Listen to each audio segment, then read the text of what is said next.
Okay, so welcome to the Kentucky Chamber's Restart Kentucky webinar series. We are doing these in partnership with KCTCS, so we want to thank them. I'm Jacqueline Pitts, the Communications Director here at the Kentucky Chamber, and today we are talking about the primary elections, which happen exactly 1 week from today for the in-person date. And with me, I have Senate Majority Leader Damon Thayer and Senate Minority Leader Morgan McGarvey. These are two people, there's a lot going on in the world right now, but these are two people who are always able to get along despite, and we love talking to them for that reason, despite having some policy differences every once in a while. So I'm looking forward to this discussion today. So welcome, gentlemen. Thanks for having us. Absolutely. So let's go ahead and start with what's the most different about this election, and that is the fact that the governor and the Secretary of State have worked on a new system for voting in the primary elections. Currently, yesterday was the last day to request your mail-in vote, and they're doing in-person early voting, and next week we will also have in-person voting.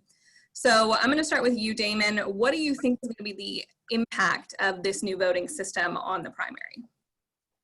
Well, clearly, a lot of people are going to vote via absentee. I will not. I'm going to be standing in line at Ann Mason Elementary or Royal Spring Middle in Georgetown a week from today and voting in person, which is the way voting should be done. Unfortunately, with the COVID, we had to pass emergency legislation to allow Secretary Adams to come up with something better than what the governor would have done, which would be 100% mail-in ballots. So we passed that bill essentially saying that in times of an emergency that the Secretary of State and the governor had to agree on any sort of emergency election plan. So this plan devised by Secretary Adams allows for essentially early voting, which I am not a fan of. I think elections should be decided on election day. Campaigns are meant to peak on election day. Just ask Charles Booker, which I'm sure we'll talk a little bit about that later in this webinar. But people have been able to request their absentee ballots now for a couple of weeks. Yesterday, of course, was the last day to request it. People have also been able to do in-person absentee voting by going to their county clerk's office or to their location for voting in their county, depending on what their clerk came up with and what the Board of Elections approved. So I think we're going to see a higher turnout. As of Monday, there were 818,000 absentee ballot requests. The turnout in the 2016 primary was 20%. 3% of those were absentee. Obviously, those numbers are going to be turned upside down. And we also need to remember that back in 2016, we had a one-time experiment with a presidential caucus.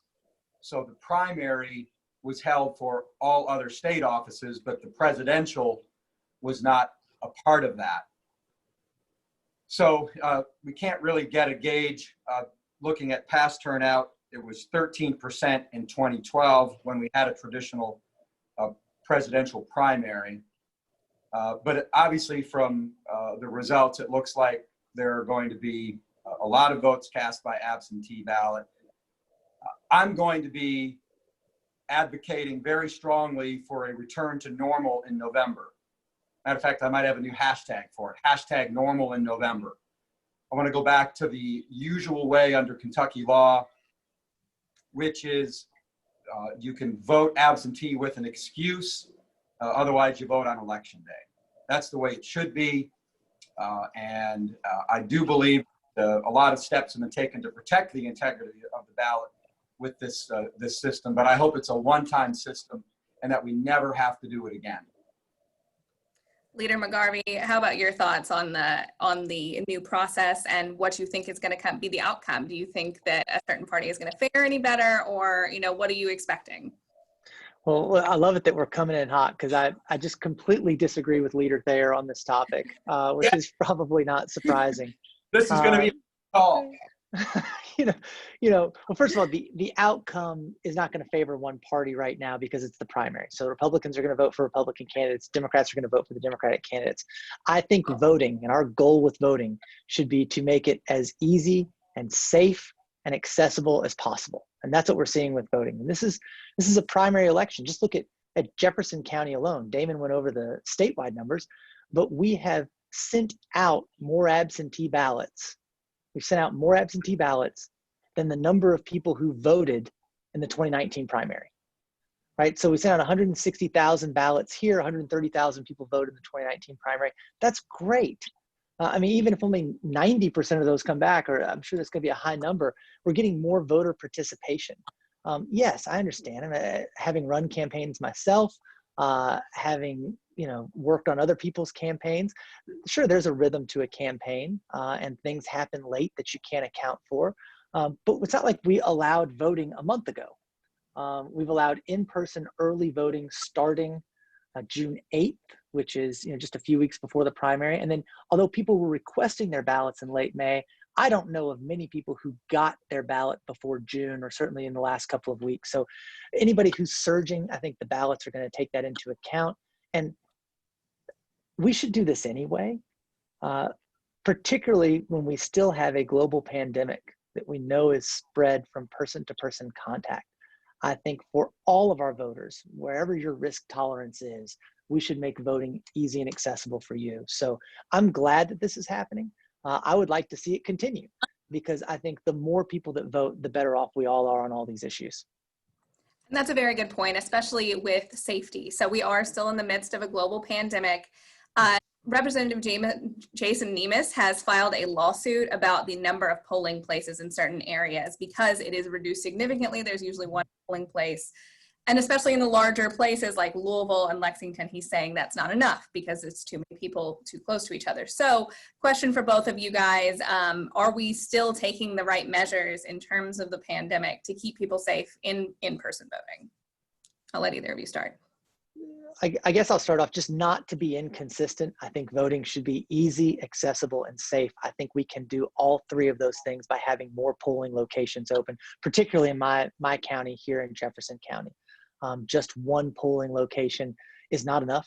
I think that's why we're seeing the increase in absentee ballots, honestly, is because a lot of people don't want to risk going and standing in line all day with people from all over the county at one polling location. I'm not saying it should be business as usual or things as normal. We have to watch these social distancing norms.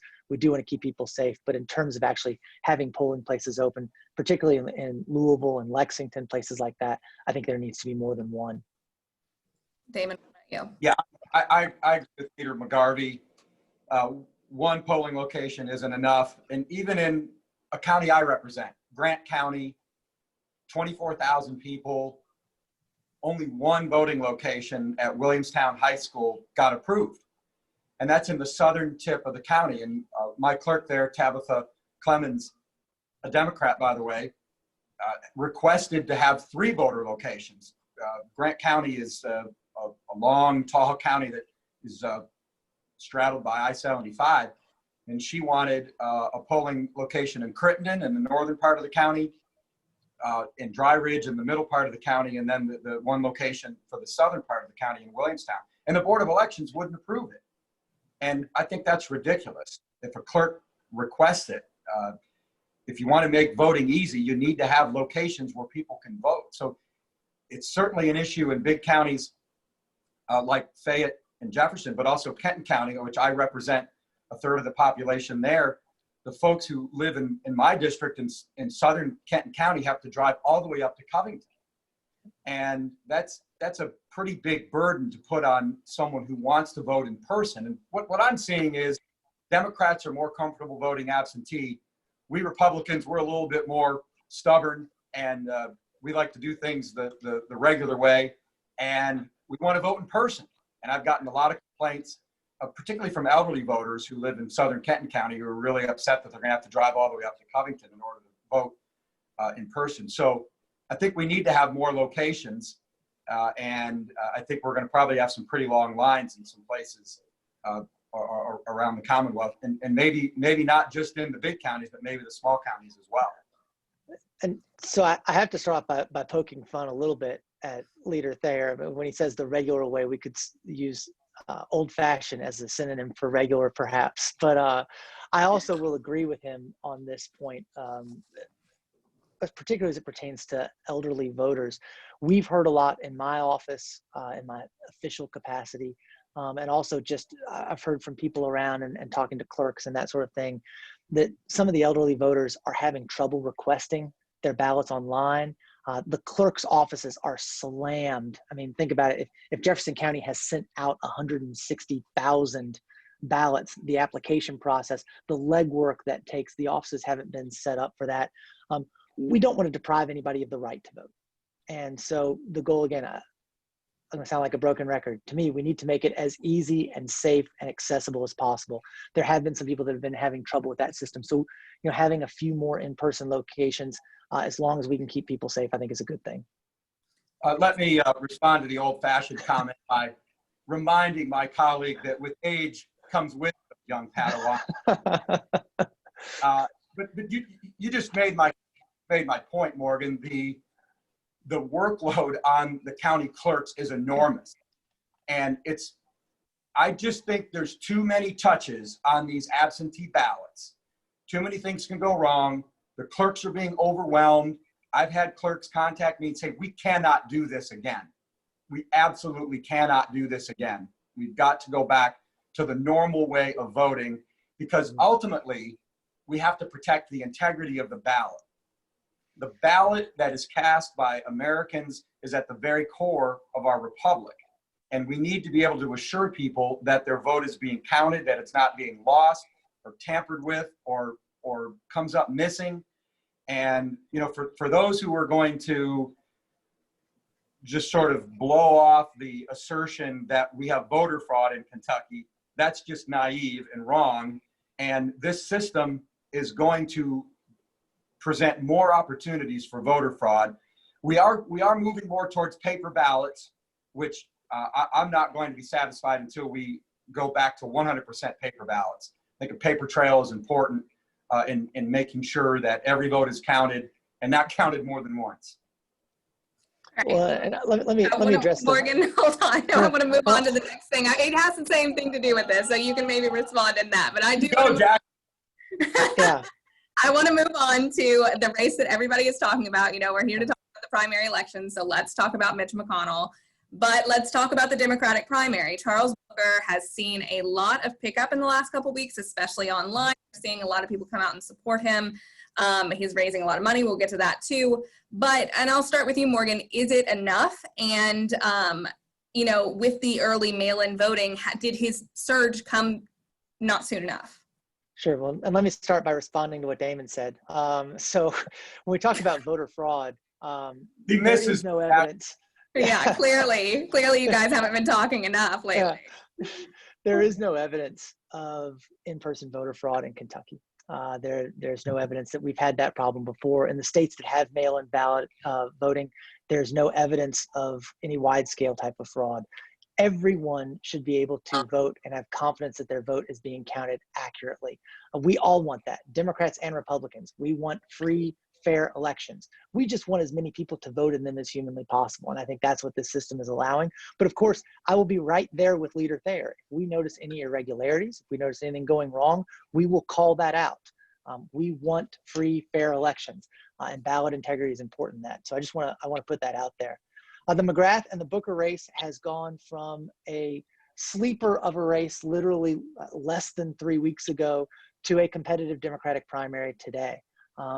That is just sometimes what happens in politics. But I think that what you're going to see in this particular race, you're going to see a lot of Monday morning quarterbacks be able to accurately describe what happened. I don't think a ton of people right now can accurately predict what will happen, in part because the voting is so weird.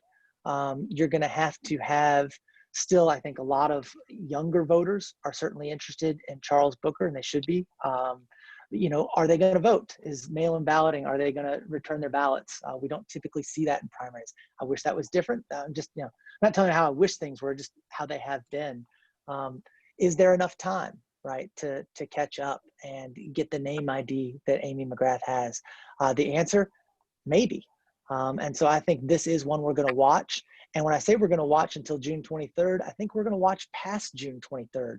Just yesterday, I'm sure some of the people on this call saw that many county clerks will not release their results until June 30th because people have until June 23rd to have their ballot postmarked. It can be received in the county clerk's office as late as June 27th, and they do not have to report those results until June 30th. So Jefferson County, it looked like yesterday, doesn't plan on releasing any results until June 30th. I'd like for that to change, but until it does, I think you're going to see a lot of races up in the air. Damon, what do you think? How do you see this race going in the next couple of days before the election in person? And, is it enough? This is fun to watch as a Republican. First of all, once again, Morgan made my point about why we should not have this type of voting system. We should know who wins the election on election night, not have a week later. It's ridiculous. We should never do this again. And I think there's a chance that Charles Booker's supporters may rue the day that we had this type of system.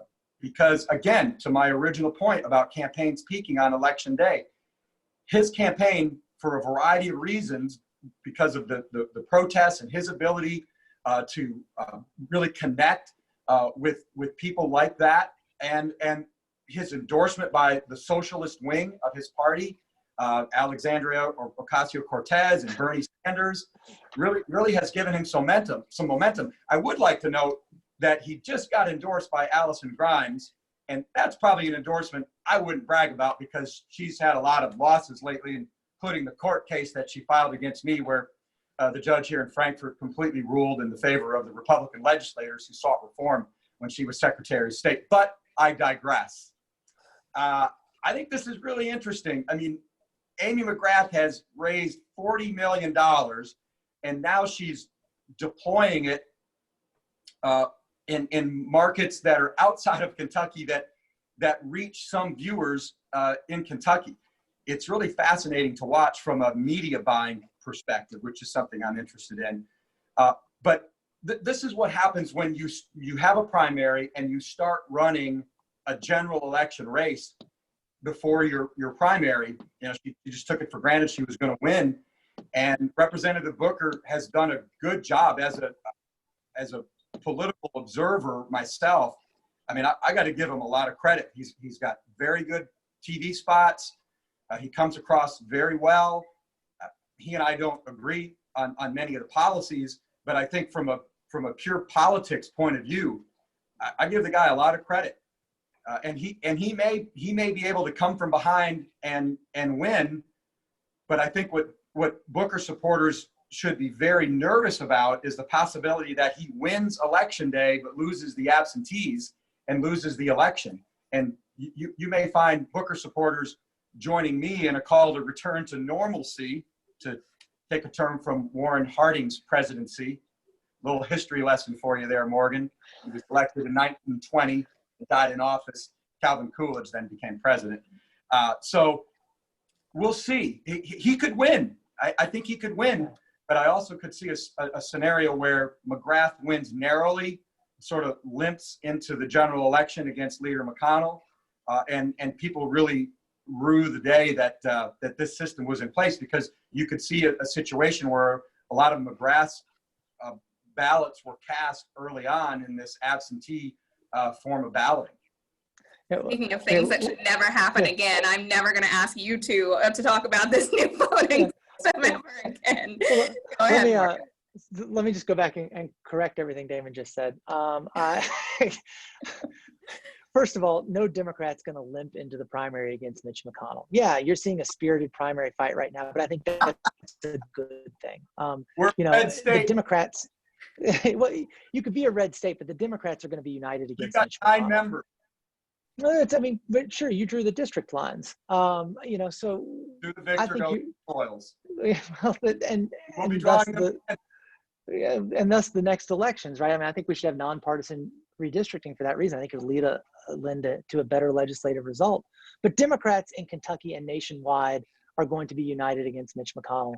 and the way he has led things the last few years. So I think you're seeing a spirited primary. I think Damon is right about the fact that what you're seeing is largely Amy McGrath was running a general election campaign, and Charles Booker has run a really good race the last couple of weeks in particular, in which he is running a campaign focused on Democratic primary voters. So you're seeing that right now, but Mitch McConnell will be a unifying force. The other thing I want to say is, I know Charles. I've known Charles for a long time. I think Charles is also a person who wants voting to be easy, safe, and accessible. And if he loses under this circumstance, I honestly think it's a result he can tolerate if more people have easier access to the ballot. I think if anybody's going to be upset about something, it's going to be about Amy McGrath, about the fact that the primary wasn't held on May 23rd instead of June 23rd because of the intervening events we've seen since then. And that's why I say, you ask what's going to happen. It's 2020, and we're in the land where anything can happen. We are in the middle of extreme upheaval, which should be because of systemic inequality and inequities that have been around for a long time, and people are recognizing coming to the surface. We're in the middle of a global pandemic.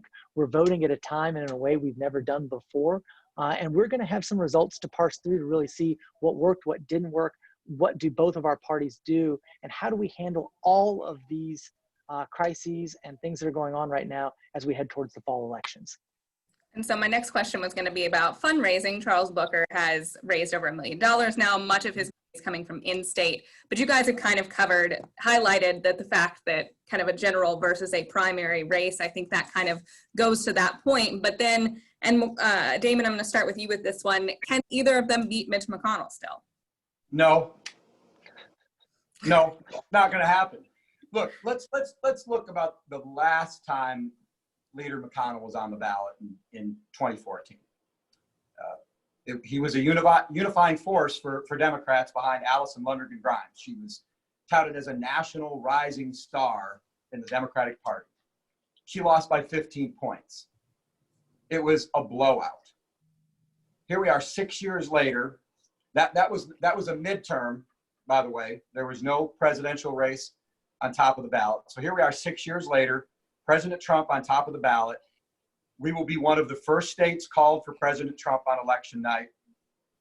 That's going to benefit Leader McConnell and all of us who are running for re-election this fall.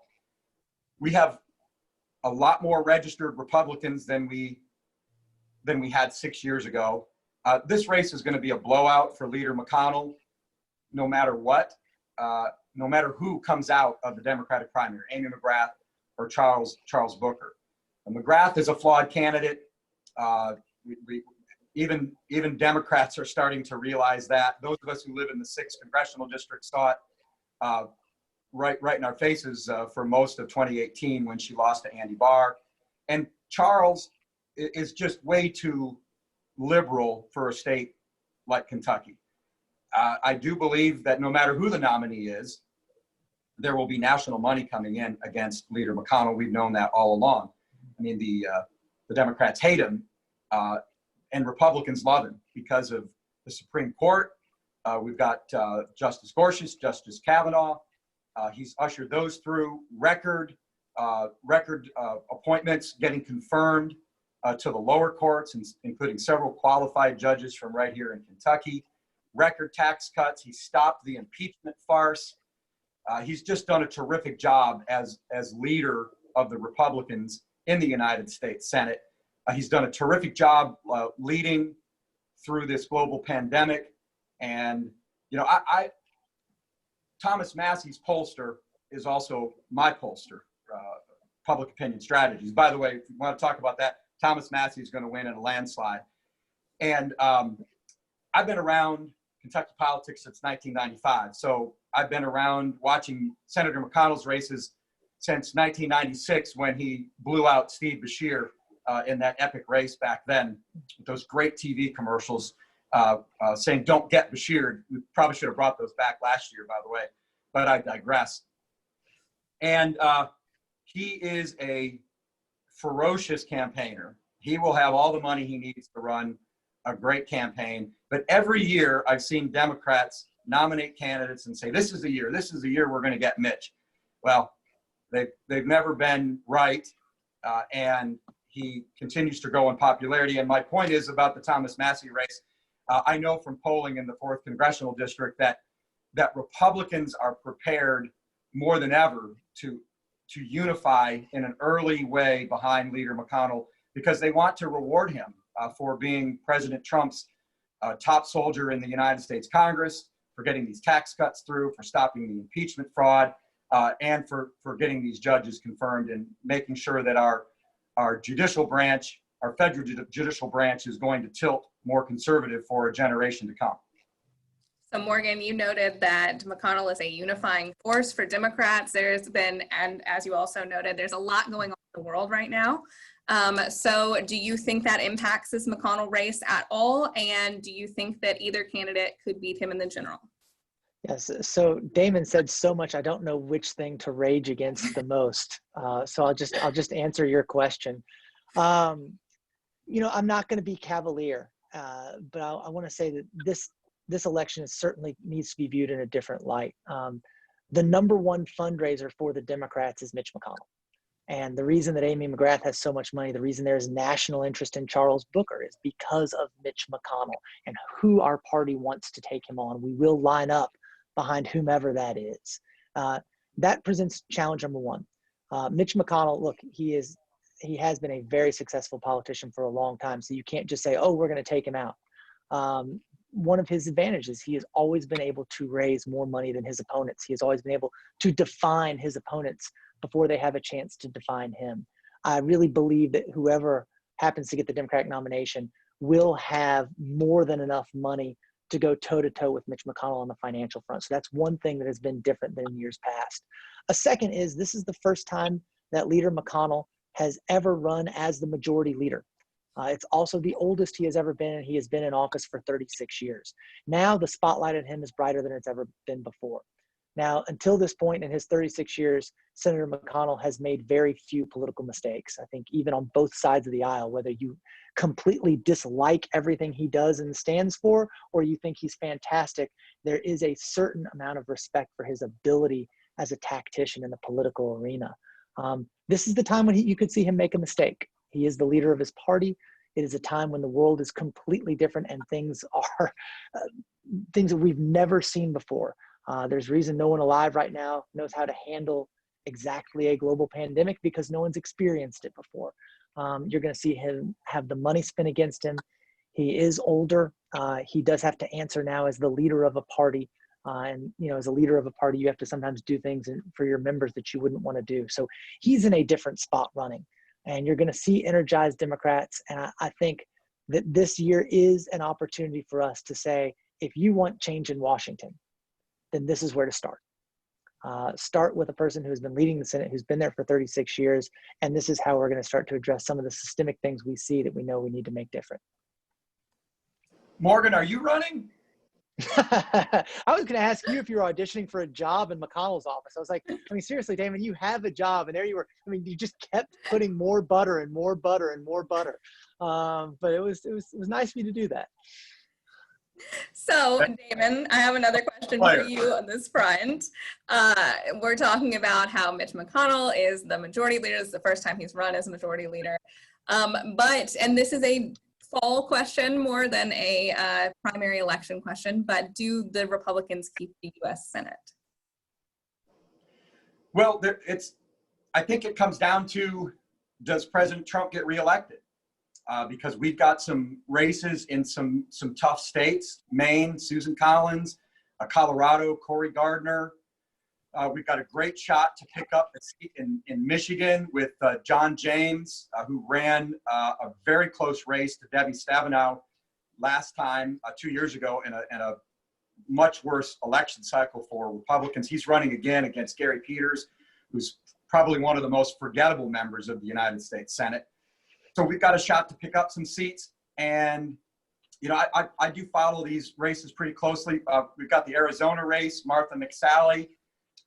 And I think, if the president gets reelected and carries these swing states, I think we hold on to the United States Senate.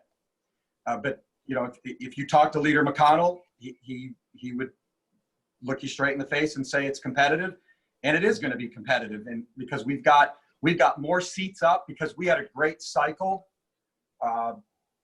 Let's see, it was 2014, so it was right after Obama got reelected, and you know how things go in the 6th year of a presidential term.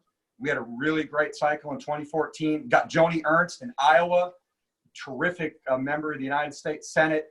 And then you've got Tom Tillis, that's the Mississippi. Staff, help me out here. North Carolina, yeah, North Carolina. Things are a little weird there. I mean, it's still a red state, but it's got some, did barely elect a Democrat governor who's been a disaster, so much that the president moved the convention to Florida. So you've got, that kind of underlying tone. How does that play out politically? So, and Obama carried North Carolina 12 years ago. So, that's a state we have to keep our eye on. So, you can see there's 5 or 6 of these races. Susan Collins is a survivor up in Maine, and I think she is independent enough that she'll be okay. The base will stick with her because of her strong stance on the Kavanaugh confirmation. So you can see we've got some tough races in some tough places, but we've also got that pickup opportunity in Michigan and a couple of other places. So obviously we're hopeful, but I mean, to come out and boldly proclaim that we're going to hold on to it, I think that would be naive, and I'm not going to go that far. Morgan, you used the term change in Washington. There's protests going on around the country right now, plus the pandemic. On social media, we're seeing a lot of different celebrities encouraging people to get out there and vote, especially in the primaries. So do you see change coming to Washington in the fall in terms of the U.S. Senate? Yeah, well, first of all, I'm going to start off by actually agreeing with Damon. It's hard to boldly predict that today. And to put this in more Kentucky terms, you're asking us to pick the Derby winner in November. And just really so much is going to happen between now and the November elections. It is like picking a Derby winner 6 months in advance. This is going to be a change election. It's a referendum on Donald Trump. It's a referendum on Mitch McConnell. You are, I think, likely to see increased voter participation, particularly on the Democratic side. I think you're also likely to see some increased voter participation on the high fidelity Republican side. You see that in presidential years. So, here's what I think about the U.S. Senate. I think Democrats stand a great shot. And I think, too, you can see in North Carolina, you can see in Colorado where John Hickenlooper is running. We have a good shot. Arizona, a swing state. These are all competitive states where we have good candidates. You also have some states for us in which they might not be a competitive state for the presidency, but they're a competitive state because of the candidate we have running for the Democrats. A great example is in Montana, where we have a former popular governor, Steve Bullock, who's running out there for the U.S. Senate. Having a good candidate gives you a chance. And I use Kentucky as an example for that. I think people want to say all the time that, if voters vote for President X, then they'll vote for Senate candidate Y. And that's not always the case. Look what happened in the November elections in Kentucky. We have Governor Andy Beshear, and everybody else on the ballot is a Republican. So, people went down and affirmatively voted for the candidate, the person that they wanted to vote for in many cases. There's some party loyalty there as well, but I think you'll see some of that. So I think the Democrats are in a better position to take the United States Senate than the Republicans are to defend it, in part because of what Damon said, just election cycles and the people that are up right now.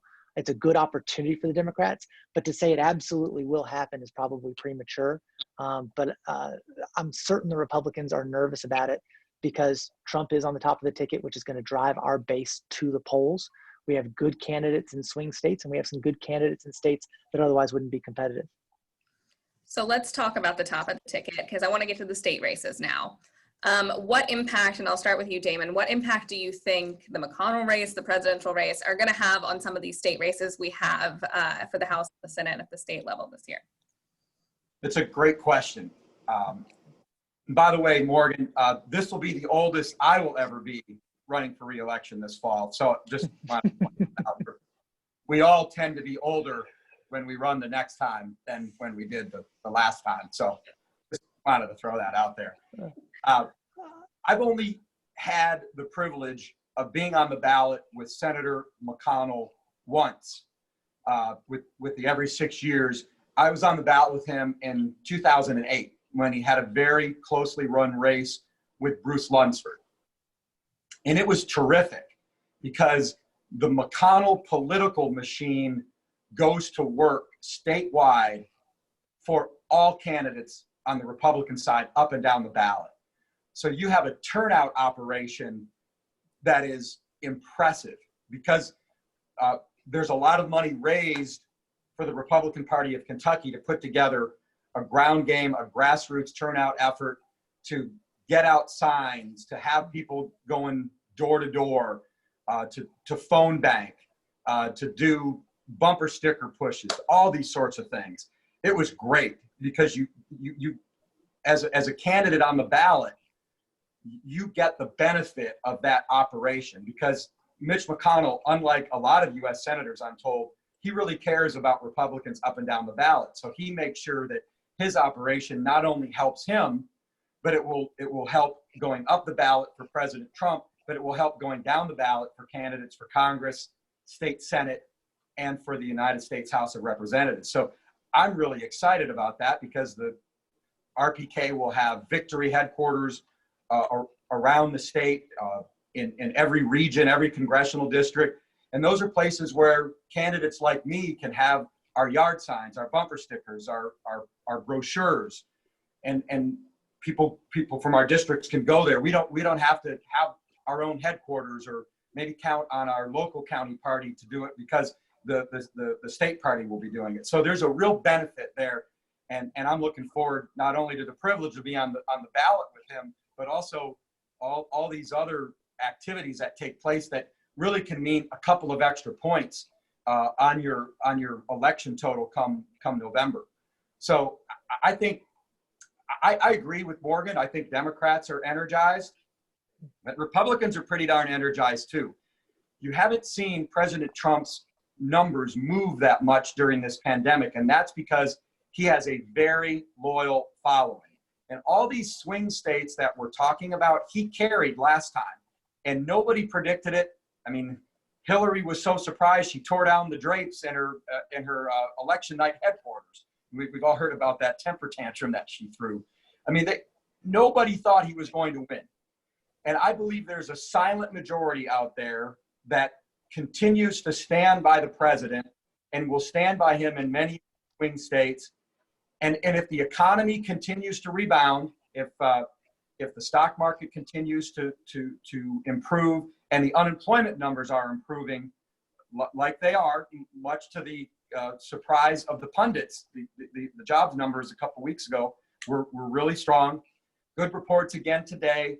If that continues and we don't have a spike in the virus and we can manage our way through this, I think the president stands a pretty good chance of being reelected, and that will help us around the country in these swing states and these Senate races in places like North Carolina, Arizona, Colorado, Maine, and Michigan.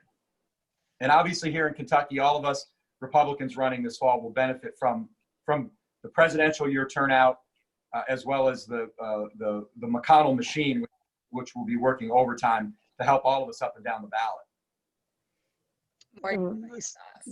Sure. I mean, so let me respond to that a little bit by saying this is what I was talking about with Mitch McConnell is the chief fundraiser for the Democrats. Our nominee is going to have the money to also put together that type of field operation. And I know with Amy McGrath because we saw her do it in 2018 and we picked up a few seats in Central Kentucky as a result of her efforts. And I believe that Charles Booker will do it as well and help down. In fact, Charles has told me he will help down ballot tickets. So I think you'll see that same field effort for Democrats here. Another thing I think is interesting, you asked about the presidential race. I don't think the presidential race will have too much of an impact on state races, except maybe in Northern Kentucky. I say Northern Kentucky because the Cincinnati television market, if Ohio is a swing state, they're going to be bombarded with presidential level television commercials that we won't even get in the Louisville television market, certainly not in the Lexington television market. So you might see a little bit of bleed over from there of people who are motivated to go vote for their party for president. And it depends on where those areas are. I think we're watching the suburban areas trend towards Democrats, and you're watching more rural areas trend towards Republican. So, that could have an impact in some of those northern Kentucky suburbs up there. But, when we look at this, we can talk in generalities. Yes, the generality is the top of the ticket influences what happens down the ticket. I've experienced that. I know that Leader Thayer has experienced that in his races. But you also have to look at local races too. I can give you several examples in the Kentucky General Assembly of you go, how does that person keep winning? So one, you get in a state rep race where there's only 40,000 people. And I mean, almost all of the voters know and have a positive experience with that candidate, regardless of what party they are. They just happen to have a great hold and a great feel for their area. So they maintain and they're able to stay in office. Two, and we mentioned this already, this goes to partisan redistricting. When we have partisan redistricting, the party who's in charge, and it's been Democrats for a long time, now it's been Republicans in the Senate for 20 years, but it's been Republicans in the House recently. Not surprisingly, both parties draw those districts to benefit people in their parties. So there are some districts that even if it starts to be a big wave, they are drawn in such a way that it's just incredibly difficult for the candidate of a certain party to win in that district, no matter what else is happening in the world or in the country. And so you get into that in these legislative races where the results are a little bit artificial in that way. So I want to get specific about some state races, and I'm going to start with the state Senate and talk about District 7, and that seat was held by Julian Carroll, is currently held by Julian Carroll. He is retiring. We have Representative Joe Gravis on the Democratic side and a very large Republican field on the other side. So Damon, I will start with you. Your thoughts on the Republican field, and if a Republican can win that district, because it's pretty heavy in terms of retirees or state workers and things along those lines. So your thoughts on that race? Yes, that is going to be a very competitive race this fall. And I think Democrats are taking it for granted that it's a Democrat seat. But the truth is, it has Republican-leaning tendencies, especially in a presidential election year. President Trump carried it 4 years ago. I used to represent one of the counties, Owen County, and it's a Republican county now. Gallatin County is a Republican county now. Anderson County is a Republican county. And even Franklin County, once you get outside the city environs of Frankfort, you get into rural Franklin County, and those precincts are starting to trend more Republican, and the same in Woodford County. So it's the one splotch of blue in the middle of the state Senate map, because right now the Democrats hold 2 seats in Eastern Kentucky, and everything else is in Lexington or Louisville, except for that District 7, right down the middle of the map. We'd like to turn it red, and we think if we get a good candidate out of the primary, that we've got a very good chance to do so, especially with the president at the top of the ticket.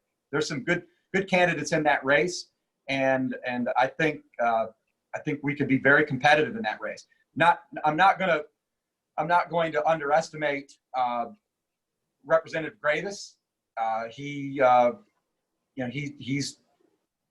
certainly represented his House district pretty well, and has built up a name for himself, and he's certainly not going to be a pushover. But I would like to point out an interesting development, Jacqueline. After getting Senator Julian Carroll's early and enthusiastic support, Representative Gravis and whoever the Republican nominee is will now have an independent running who is Julian Carroll's son.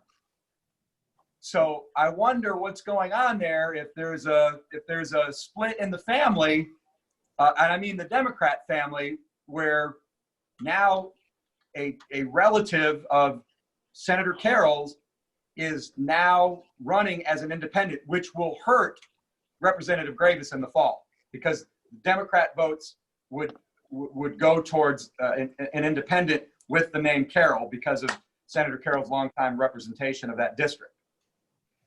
Morgan, do you think they can turn that district red? And your thoughts on the Gravis and independent candidate dynamic that Damon just discussed?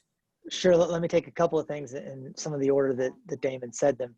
First of all, I am a Kentucky Democrat and a UK football fan. I do not take anything for granted until the final horn sounds. So just know we are very concerned about every race. We take them all very seriously. As it stands for the independent, Julian told me he didn't even know his son had registered an independent. He still enthusiastically supports Joe Gravis. And I don't see a split in the Democratic Party happening in that regard. We have a great candidate in Joe Gravis, and candidates matter. Yes, Donald Trump won every county in that Senate district in 2016, but Julian Carroll also won with a good margin in 2016. This is a race where we have Joe Gravis, a businessman, a proven he's a proven winner in the House race. He is a good fundraiser. He's a good retail politician. He authentically represents the district and is a good communicator. So I think he's going to be out there and it's going to be very tough to beat. Also, we talked about sort of ticket splitting, how we had Andy Beshear win, we had other Republicans win. Yes, I think it's been a goal of Republicans for a long time to sort of make these elections about big federal issues, to try and push things like immigration, which really, Kentucky doesn't do immigration. That's a federal issue. People aren't immigrating to Kentucky from other states. When they immigrate from another country, that's a federal issue. If they move across the river from Indiana, that's a state issue. So they try to nationalize these elections. But people in Frankfort know about the state issues that are important to them. People in Woodford County who've worked in and know state government know about the state issues that are important to them. It is a harder district to nationalize because the electorate knows what state government does and what it should be doing. I think Joe Gravis is going to be able to run a successful state government campaign that does give Democrats an edge in that seat. But again, we are not taking anything for granted. I know Joe's not taking it for granted. We still have Julian Carroll lined up behind him, and along with a lot of really good Central Kentucky Democrats that have, great reputations in Frankfort, people like Crit Llewellyn, who will be out there to help the Democrats. So again, it's not one we're taking for granted, but it is one where, especially depending on which candidate they get out of that primary, I like our chances.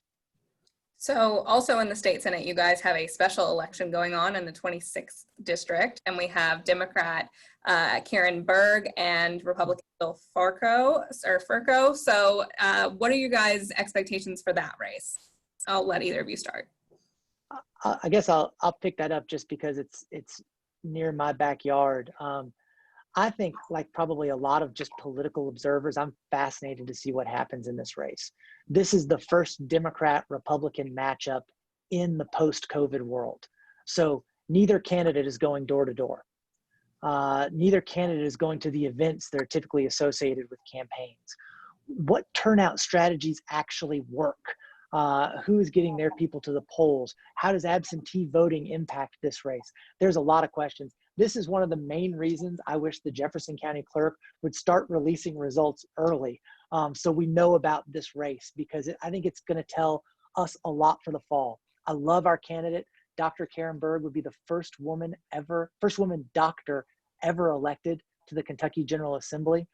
What better time to have a physician in Frankfort than during a global pandemic? She's lived in this area her entire life. She's an ER physician. She'd be a great asset to the Senate. She's campaigned hard. She's raised a lot of money. But the Republican candidate, he's raised a lot of money too, as a longstanding businessman. And so you kind of have a good Democrat against a good Republican in a post-COVID world. How does the voting impact this? And I think we're all anxious to watch. Damon, what about you?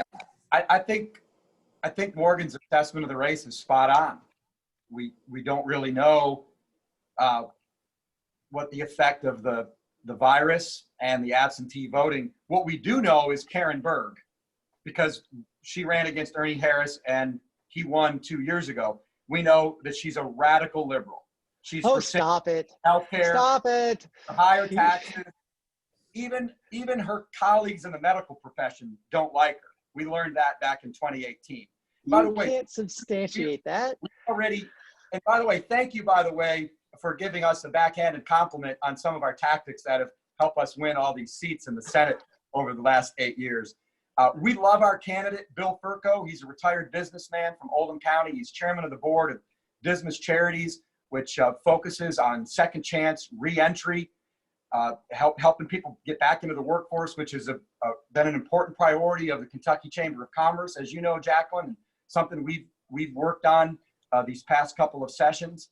So it's an interesting suburban district, and we know that that Republicans have had challenges in districts that are becoming more urban and suburban. But we think we've got a great candidate, and the Democrats have a candidate who's already been rejected once by the voters of that district, and hopefully they'll do that on June 23rd, and we'll find out the result of the race before the 4th of July. Well, hold on. I got to stick up for Karen for just a second. I'm not going to slam the Republican candidate, although there's certainly things I think that will come out which will make people consider who they vote for in that district. But, you know, losing an election is not the end of the world. And I think that Karen bravely put herself out there as a candidate in 2018, having never run before. Abraham Lincoln lost 8 elections before he was elected president of the United States. And I think that actually having run gives her an advantage because she knows what it takes to run. She came closer than anybody's come to Senator Harris in a long time. She learned some valuable lessons from that. I like having an experienced candidate when things are crazy because they've run before and they know kind of more what they're doing. And so, you know, I think to go back to, if you can filter through everything else Damon said, this is an interesting race and it's one we're both interested in watching. Morgan, I know about Abraham Lincoln. Abraham Lincoln is a hero of mine, and Karen is no Abraham Lincoln. You know, I knew that was coming. Yeah, my dad told me about that debate, but I appreciate you bringing it up. That was Lloyd Benson, 1988 vice presidential debate against Dan Quayle. So look, I just channeled a Southern Democrat. You should be proud of me, Morgan. If that's what it takes. So we are running low on time, but I want to talk about one House race in particular before we start to wrap up, and that is the race of Speaker Osborne in Louisville. So he has a primary election. So a lot of people are watching it because he is the Speaker of the House. So we'll start with you, Damon. What are you seeing in that race, and what do you expect?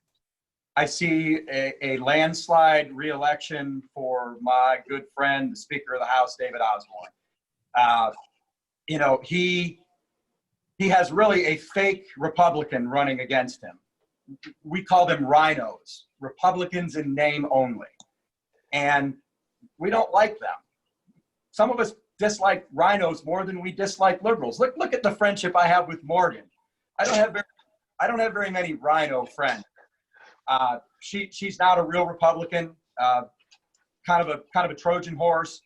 You know, she's endorsed Democrats like Karen Berg and Andy Beshear.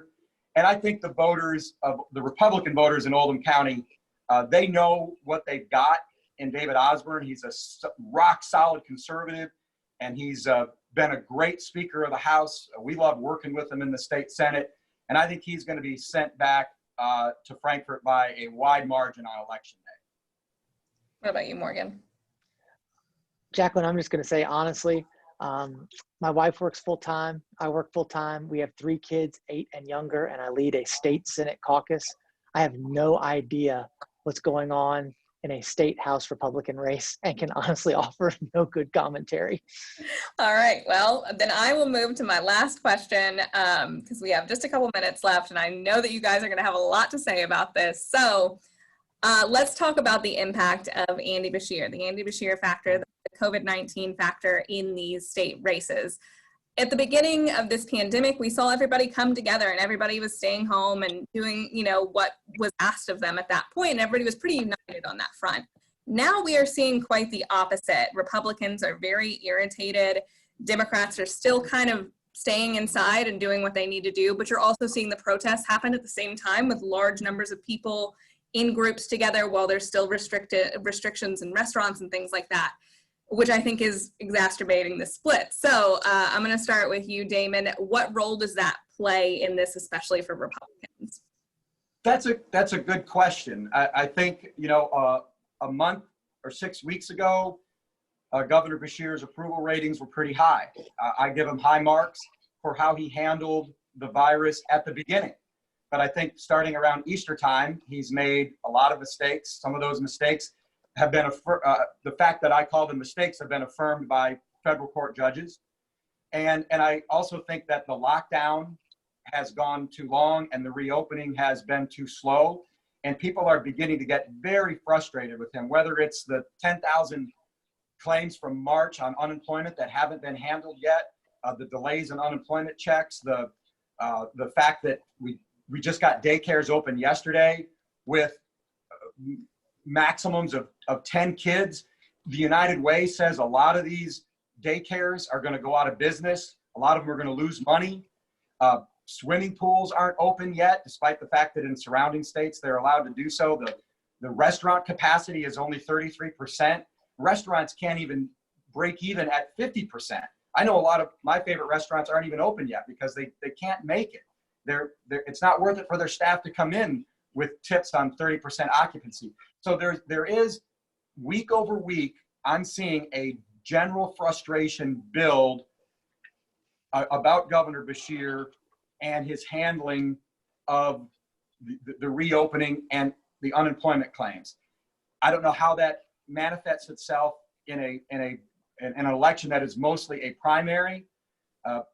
I think we'll get some clues, but I do know that people are very frustrated. I hear from them all the time, and our members are hearing from constituents all the time who have a variety of complaints, not to mention the fact that people are very upset about what they see as abridgments to their rights and freedoms and liberties, and that they think that the governor has too much power and that one man or woman shouldn't be allowed to make these kinds of decisions, which will affect the next legislative session agenda. I can promise you that.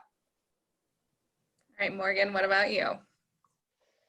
Damon, you always give me so much to unpack. I need to be taking better notes. So I'll just start with, first of all, adjectives, Morgan.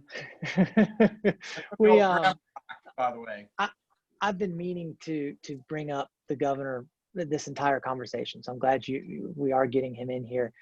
From the McConnell race to the congressional races and even the state legislative races, this is the first time in 4 years that Democrats have held the governor's office. Even though Leader McConnell is arguably the most powerful Republican in the world, he is the second most important political figure in his own state. And that's behind any governor. The governor is still the office in Kentucky that matters the most to the everyday lives of Kentuckians. We see that no matter who the governor is, we see that especially now.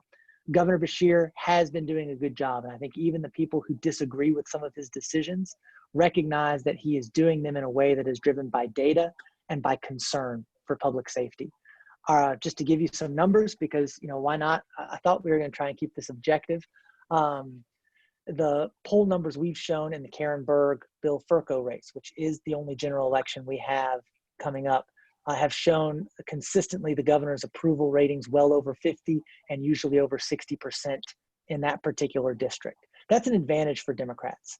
Not only does the governor control so much of what state government does, but it gives a leader to our party.